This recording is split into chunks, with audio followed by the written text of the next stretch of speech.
네, 안녕하십니까. 오늘도 일상기도회를 통해서 하나님의 말씀을 들음으로 찬양의 삶이 되는 그러한 시간이 되길 원합니다. 오늘 우리가 함께 살펴볼 본문은 시편 146편 1절에서 10절까지의 본문입니다.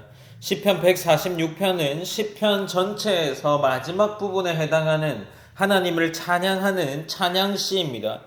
이 시는 할렐루야라는 선언으로 시작하고 또 할렐루야라는 선언으로 마무리되는데, 이것을 묵상해 본다면 하나님을 찬양하는 것이 처음과 끝에 감싸여 있습니다. 이것을 묵상하다 보면 우리의 삶 또한 찬양으로 시작하고 찬양으로 마무리되어야 함을 상징적으로 보여주는 본문이다 라고 생각해 볼 수 있습니다.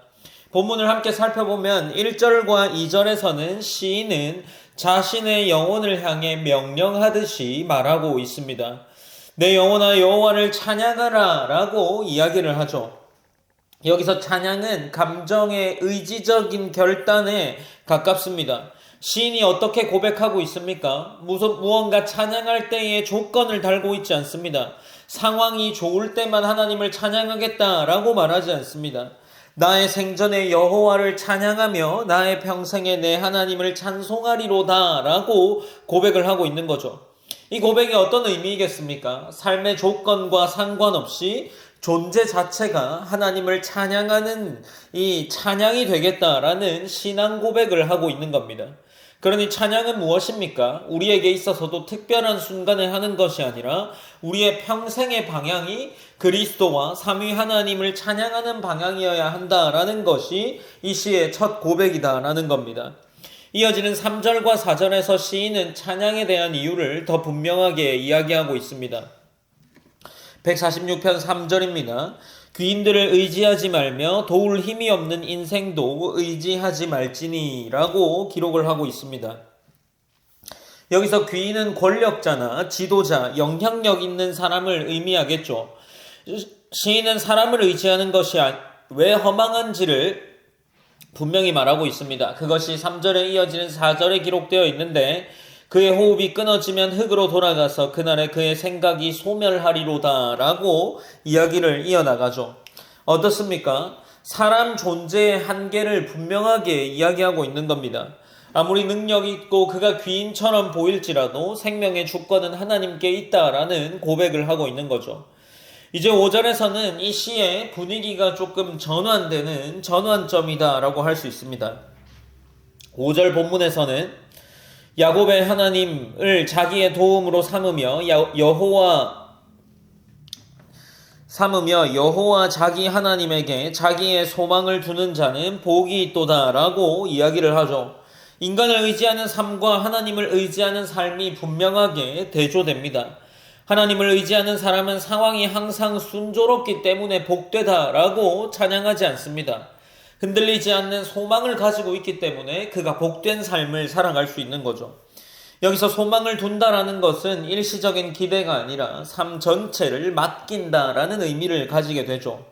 이제 6절부터 9절까지는 시인이 의지할 수 있는 하나님이 어떤 분이신지를 더 구체적으로 설명합니다. 하나님은 천지와 바다와 그 가운데 있는 모든 것을 지으신 창조주이시며 영원한 신실한 분이십니다. 또한 억눌린 자를 위해서는 정의를 행하시고 줄인 자에게는 먹을 것을 주십니다. 갇힌 자를 자유롭게 하시는 분이다 라고 노래하고 눈먼 자를 보게 하시고 비굴한 자를 일으키시고 의인을 사랑하시는 하나님이라고 묘사되고 있죠. 특히 이 본문 중에 고아와 과부를 돌보신다라는 표현이 등장하는데, 이 고아와 과부를 돌본다는 표현은 지금 우리 시대보다 당시 사회에서 더 훨씬 큰 의미를 갖고 있습니다.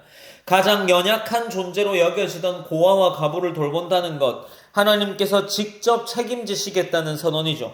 그러니 하나님은 어떤 분이 되십니까? 멀리 계셔서 추상적으로 마치 느낌으로만 나를 위로하시는 분이 아니라 현실의 고통 한가운데서 역사하는 분이다라는 것을 이야기합니다.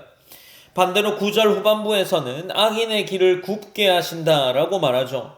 이는 하나님이 중립적인 관찰자가 아니라 정의의 편에 서 계신 분이다라는 것을 분명히 보여주고 있습니다. 하나님을 의지하는 삶과 하나님을 거부하는 삶은 결국 다른 결말을 맞이하게 됩니다. 시인은 이 사실을 통해서 어떤 삶의 방향을 선택할 것인지 독자에게 물어보고 있습니다. 마지막 10절에서 시인은 다시 찬양으로 돌아옵니다.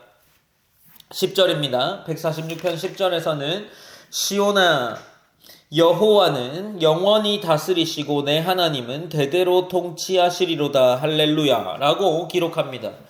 인간의 통치는 끝이 있지만 하나님의 통치는 영원합니다. 이 고백은 교리적인 고백이라기보다 불안정한 세상 속에서도 흔들리지 않을 이유가 여기 있다라는 거죠.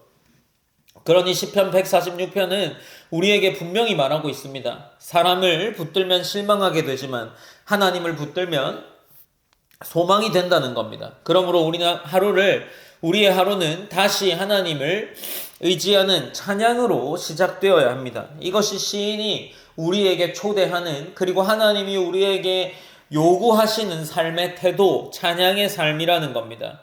우리가 이 본문을 기억하면서 오늘 하루가 하나님을 고백하고 하나님을 찬양하는 이유들이 마음껏 생각나는 그런 하루가 되기를 원합니다. 우리가 첫 번째로 기도할 때 이 시인처럼 상황과 사람을 의지하기보다 평생을 다해 하나님을 찬양하며 의지하는 믿음을 주시기를 기도하면 좋겠습니다. 그리고 두 번째로는 연약한 자를 돌보시고 정의를 행하시며 하나님을 신뢰하며 오늘의 삶 속에서도 그분의 통치를 인정하는 하루가 되기를 기도했으면 좋겠습니다. 우리가 마치 이 시인이 고백한 것처럼 우리의 현실적인 어려움을 마주할 때 하나님이 우리의 현실을 정말 해결해 주실까 하는 의문들을 가지고 있지만 우리의 신앙 속에서 그것들이 하나님의 도우심들이 경험되는 그러한 귀한 신앙의 자리에 머물러 있는 우리 성도들이 되었으면 좋겠습니다. 제가 기도함으로 오늘 일상 기도를 마무리하겠습니다.